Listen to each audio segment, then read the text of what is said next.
Now let's talk some strategies for your portfolio, long-term investing, meeting your retirement goals, what you should and shouldn't be doing, how you should think about this. Mark Matson is with us, founder, Matson Money, author, experiencing the American dream. You brought that here. We have a photo of the book. When did this come out, Mark? Tuesday. So just congratulations. So what inspired you to write this book now? Well, look, I've been working with high net worth individuals for over 40 years. And one thing they continue to tell me is that they're worried about their American dream and worried if it even still holds true. And so I wrote the book to remind people that we still live in the greatest country in the world. You have amazing opportunities to create wealth and prosperity for you and your family. However, it's not going to be easy. My parents came from the hills of West Virginia. Living right by the railroad tracks. Destitute, poverty, rats coming in the house. So you can literally take yourself in this country from nothing to creating wealth. Right. I wanted to remind people of that. Yeah, and look, I mean, that was then, right? I mean, same with mine. My parents were immigrants, and much of the same, living in a very tough time, and made it with hard work. I hope that will always be the case. In the meantime, you also have to put your money to work. We had on a quite famous guest, the MVP in basketball, Giannis Antetokounmpo, and he was saying money makes money faster than people can, is what he told me. And it's true. You got to do some investing too, right?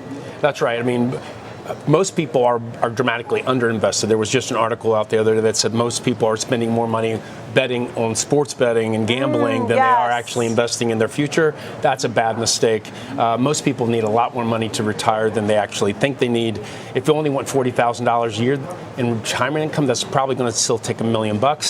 Most people can't live on $40,000, and a lot of people don't have $1 million. So if you want to be secure about your future, right? You're talking about $1 million. How do you begin to sort of lay the land and the groundwork and set those goals? Well, the first thing you got to do is stop gambling and speculating with money. The academic knowledge about investing says that stock picking, market timing, and track record investing are losers' games because they're based on the idea that you can beat the market. The market is very difficult to beat. You just talked about NVIDIA. NVIDIA up 100 and almost 60% this year. Right. However, it has a standard deviation of 89%. The S&P only has 18%. You could lose your money really quite fast, and when you're getting your 50s and 60s, you can't lose 80% of your money and make it. So yeah, let's stay on NVIDIA for a moment. I mean, you really calling this Russian roulette? What are we calling this? I mean, don't do it type of thing? It's a great growth stock, but would there be other names you'd consider much more over this one? Well, the best thing to do if you're going to invest in a small portion of your assets in large U.S. stocks is to own every single one of them. There's no evidence that you can pick out the best stocks in advance. And look at NVIDIA. Well, look at 95 to 2000. S&P 500 stocks made 22% for 5 years in a row. Tech stocks made 45% 5 years in a row. Everybody jumped in, very similar to right now, and then they lost 50% of all their money in large stocks, 75% in tech stocks. You've got to diversify more than just throwing your money in large tech stocks. It's tough when you do a diversified portfolio. Let's say people who have been sitting in small caps for the last decade versus someone who had tech. I mean, they're going to have very different cars and boats. Yeah, well, it's easy in hindsight to know which asset category was higher. Tech stocks were, but going forward, not clear at all. That's why you need to have both. In that period of time of the dead decade, large company stocks lost 10% over 10 years. Small company stocks made 8% per year during that same period of time. It's critical to diversify, and most assets people don't own in their portfolios. How do you feel about earnings? I mean, earnings season is crucial. We were just having a great conversation with Mitch Zacks, and he was saying how earnings are really driving the market. I mean, even more so maybe than the Fed or whatever, because it's really how are these companies doing, right? Yeah, and most investors make the mistake of trying to say, okay, well, if I can just predict earnings, or I can just predict dividends, or I can just predict, then I'll know which way the market's going to go. Right. But not even these CEOs know exactly what their earnings are going to be. That's why they're only estimates. So when the CEO doesn't even know what's going to happen next, you can bet as an individual investor, you don't have any clue what's going to happen next. What's your advice? Sorry to interrupt you. I was thinking about your book, Mark, and I was thinking how do you get people to change their mindset? Because we have sort of a generation. First of all, we were stuck in COVID, and then there was revenge spending for COVID, and everybody sort of made all kinds of new rules. How do you get people to change the mindset and say stop spending, stop gambling, stop guessing? put it to work? The first thing they have to do, look, if you don't think you can fulfill the American dream and invest prudently for a long-term return, you're just going to have to spend it anyways. Why not buy that Ferrari if you don't know how to invest it prudently going forward anyways? Yeah. Large company stocks have averaged 10% per year over the last 60 years. Small stocks, 12%. Small value stocks, 14%.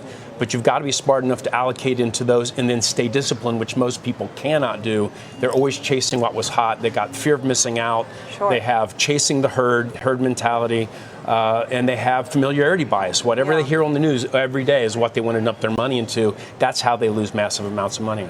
Without, sort of screaming your candidate too much, more about money and portfolio, what kind of policies do you find important as someone who manages money, has watched money, making America, a place to be and grow the way our parents did? What are some of the policies that you think are important for folks and their portfolios? What a great question. So first of all, the American dream is based on capitalism. Whichever party, there's only one party to my way of thinking that actually believes in capitalism, the other one doesn't.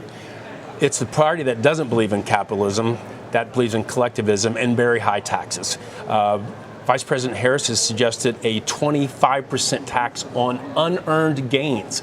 Can you imagine investing $100,000 in your portfolio? It goes up to $200,000. They want 25%. Even if you didn't sell, your portfolio could turn around and lose 50% the next year. This is insanity. And then 45% getting rid of capital gains. And so what this is, and then 28% on a corporate tax level. And then once you take your money in the dividend, then they want 45% of that. So there's just no way you're going to be able to get ahead in that kind of a market. And it's going to kill capitalism, and it's a full-out attack. People better wake up. That is the worst policy I can imagine for capitalism in this economy and in our market. So higher corporate tax rates, tough for the companies. Taxing unrealized gains, tough for folks who are investing. But it really is for the highest earners, I would think, some of this. But the big picture for capitalism and trying to continue to have these investments grow, I mean, you're going to have to pay capital gains, I guess, at some point, right? Well, hopefully you did well. Hopefully you do well enough to pay a capital gains to worry but about. 45%, that's half of what your gain would be. It's going to be hard to fulfill in the American dream. That would be another one to pass down your family's hard work and wealth. Well, 45%. If you're in New York like we are here now, you got another 10 plus on top of that. That's over half your money when you earn it. Then you're looking at half if they get the capital gains thing and they want. That's half of your gains. And then on the estate tax, that's another half. What's left for you and your family and your dreams? This book. The book. Mark, thank you. Mark Matson, great to see you. Great to be with you. Really glad to have you on. Congratulations. Mark Matson, founder, Matson Money and author of Experiencing the American Dream.